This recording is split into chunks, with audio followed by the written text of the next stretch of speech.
Raise your hand if you've ever had a bad day. Okay, good. I wanted to make sure I was in the right room. Well, last year, on Halloween of all days, 2017, I had a bad day. Well, actually, I had a few bad days because last year, October 31st, 2017, I went to jail. Charged with a crime I didn't commit, I was forced to trade in a 12-year career with the RCMP for a criminal conviction.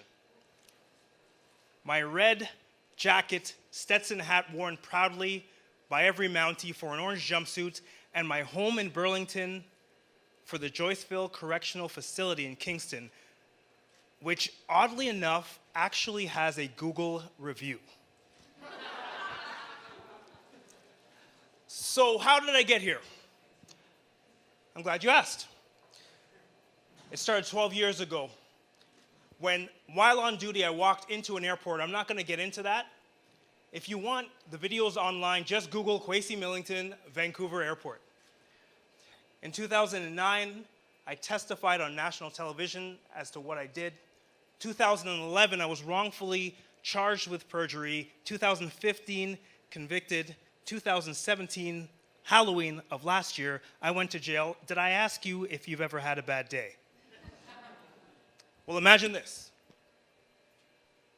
Sitting in a 7-foot by 11 cell. I'm 6 feet tall. With nothing but a bed, desk, toilet, sink, all metal, and a small window. That was my home. There's a line from the movie No Country for Old Men that says, if the road you followed has brought you to this, of what use was the road? And as I sat in that cell, I had a lot of time, as you could imagine, to think about that road and talk. Have you ever talked to yourself? Well, in the midst of all that discussion with myself, the guards gave me a gift. Access to the prison library. You know, sometimes you can run into someone that gives you the perfect piece of advice or read something in a book that gives you right what you need, and you say, I think this was meant for me. Well, for me, that gift came on the lowest shelf of that little library. A book with a torn off cover. And as I took it back to my cell, it was like all 309 of those pages were written for me. Respond only to what the present moment requires. The cause of your unhappiness is not your situation, but your thoughts about it. Success is nothing more than a successful present moment. It was like the author, Eckhart Tolle, was sitting right next to me reading his book, A New Earth. Does anyone here know who Eckhart Tolle is? I hear a little applause there. Okay, for Eckhart Tolle, I meant. It was like he was saying to me, Kwesi, you're stuck in the past, you're stuck in the future, and you missed the present. I guess that's why they call it the present. It's a gift we need to open every day. We're such a past program and future-focused society, aren't we? New Year's.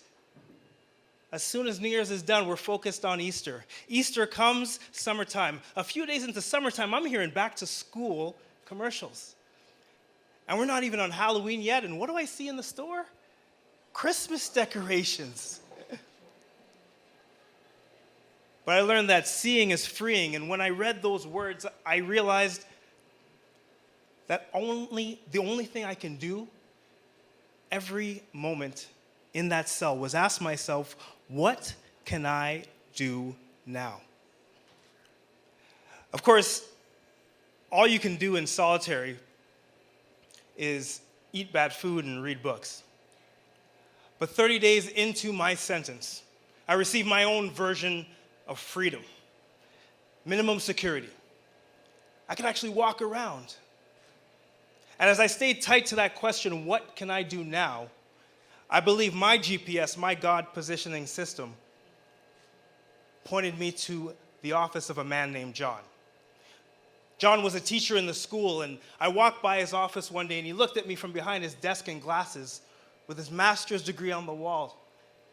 And I had to ask him, I said, John, with your wealth of knowledge, what brings you here? Why would you choose to work in a prison? He looked at me and he said, Kwesi, 89%. 89% of Canadian prison inmates don't have a high school diploma. There are enough teachers out there, but I know there must be a correlation between lack of education and criminal activity.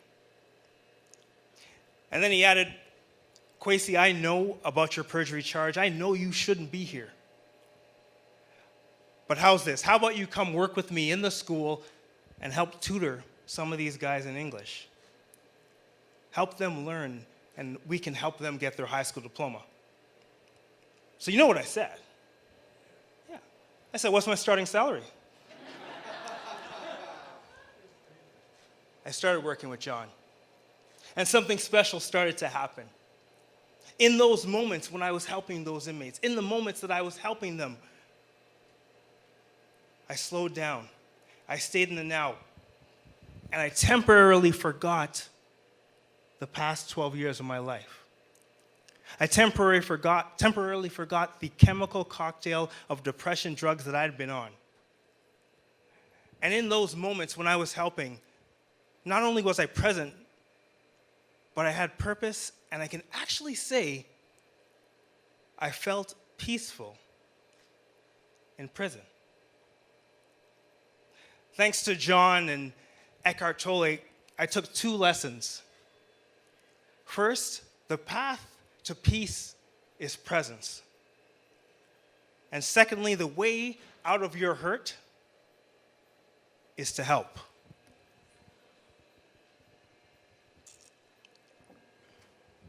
I took those 2 lessons with me as I was sent to a halfway house in May and then paroled this past August. And now, not only am I speaker and coach, but I spend every morning with a few moments of silent presence.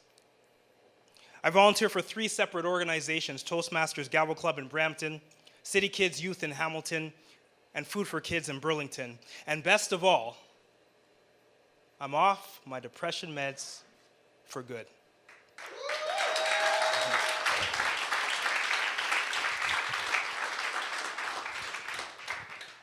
Now, I'm not saying that I have the cure for depression. I'm not saying I have the secret to happiness.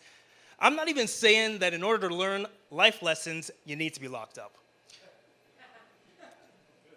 But I am saying that after 12 years of injustice, 6 months in jail, and losing a career that I loved, I have learned that presence and philanthropy are most definitely the cure for a bad day. And for me, a path to peace.